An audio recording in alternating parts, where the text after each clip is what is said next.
QR code scan చేయగానే కేవలం 2 సెకన్లలో డబ్బులు అవతల అకౌంట్లోకి ఎలా వెళ్తాయో తెలుసా? దీని వెనుక ఉన్న క్రేజీ టెక్నాలజీ ఏంటో చూద్దాం. First step scan. మీరు క్యూఆర్ కోడ్ స్కాన్ చేయగానే మీ యాప్ అవతల వ్యక్తి యొక్క యూనిక్ యూపీఐ ఐడి లేదా విపిఐని గుర్తిస్తుంది. Second step routing.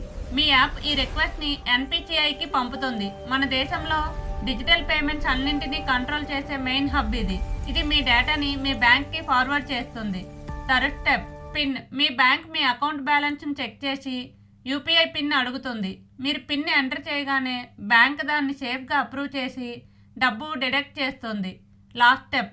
ఇప్పుడు ఎన్పిసిఐ అవతల వ్యక్తి బ్యాంక్కి సిగ్నల్ ఇస్తుంది. అంతే, మరుక్షణమే ఆ షాప్ కీపర్ అకౌంట్లో డబ్బులు పడిపోతాయి. ఇద్దరికీ ఒకేసారి మెసేజ్ వస్తుంది. ఇంత పెద్ద బ్యాంకింగ్ ప్రాసెస్ బ్యాక్గ్రౌండ్లో కేవలం 1 సెకండ్లో జరిగిపోతుంది. అది యూపీఐ పవర్. వీడియో నచ్చితే లైక్ చేసి ఇప్పుడే సబ్స్క్రైబ్ చేయండి.